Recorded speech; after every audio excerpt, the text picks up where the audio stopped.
আর এই জৈব রসায়নের এখান থেকে আমি দেখছি কয়েকটা প্রশ্ন হয় যে কার্বন সংখ্যা বাড়ানো, কার্বন সংখ্যা কমানো নিয়ে আর কি। কার্বন সংখ্যা বাড়ায় কোন বিক্রিয়াগুলোর মাধ্যমে, কার্বন সংখ্যা কমায় কোন বিক্রিয়াগুলোর মাধ্যমে, সব এখানে লিখে রাখছি, তুমি একটু দেখো। ধরো ১ নাম্বার যদি তোমাকে বলা হয় কার্বন সংখ্যা বাড়ানোর জন্য, তুমি যদি RMGX এর সাথে কার্বন ডাই অক্সাইড দাও তাহলে একটা নাম্বার বাড়বে। তুমি যদি RMGX সাথে কি দাও, এলডিহাইড দাও, তুমি যদি RMGX এর সাথে এলডিহাইড দাও তাহলে সেক্ষেত্রেও কার্বন সংখ্যা বাড়বে আর কি। ১ নাম্বার দিলে কি তৈরি হবে? ১ নাম্বার দিলে সেখানে অ্যাসিড তৈরি করবে, মানে কার্বন ডাই অক্সাইড দিলে। ২ নাম্বারটা দিলে সেখানে কি তৈরি করবে? সেখানে অ্যালকোহল তৈরি করবে আর কি। ঠিক আছে?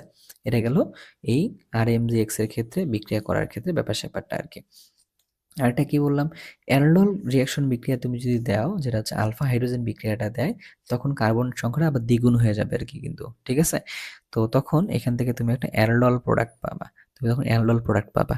KCN দিয়ে তুমি যদি বিক্রিয়া করো কারো সাথে বলতে কি, ধরো RX এর সাথে বিক্রিয়া করছো অ্যালকাইল হ্যালাইডের সাথে, তখন CN টা এসে যুক্ত হবে, আর CN তখন তৈরি হবে। তো তখন তার মানে কি, একটা কার্বন এখানে বাড়লো। সেখান থেকে পরবর্তীতে আবার অন্য কিছু তৈরি করা যায়। তাহলে এই হলো ব্যাপার-স্যাপারটা আরকি। যে এদের মাধ্যমে তুমি চাইলে কার্বন সংখ্যা বাড়াইতে পারো। এবার আসো, তুমি কার্বন সংখ্যা কমাইতে পারো কাদের মাধ্যমে? যেমন ধরো সোডা লাইম বিক্রিয়ার সাহায্যে কার্বন সংখ্যা কমানো যায়। সোডা লাইম কোনটা যেন বলো তো ভাইয়া?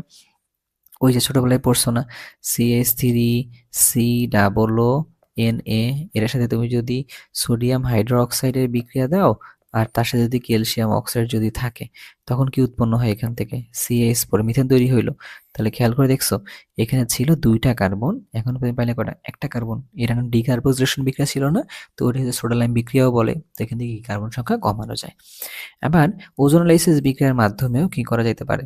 ওজোনোলাইসিস বিক্রিয়ার মাধ্যমেও কার্বন সংখ্যা কমানো যায় আর কি। এটা অলরেডি আলোচনা করছি এই যে সাস্ট ভর্তি পরীক্ষার যে জন্য যেটা ভিডিও বানাইছিলাম সেখানে। তো তুমি চাইলে ওইখান থেকে একটু কষ্ট করে এটা দেখে নিতে পারো। অনেক ডিটেইলস আলোচনা করছে এই ওজোনোলাইসিসের পার্টটা। তাহলে তোমাদের সুবিধা হলো, সময় থাকলে দেখো আর কি, সময় না থাকলে দরকার নেই। হফম্যান ডিগ্রেডেশন মানে হফম্যান ক্ষুদ্রাংশকরণ বিক্রিয়ার সাহায্যে কি করা যায়?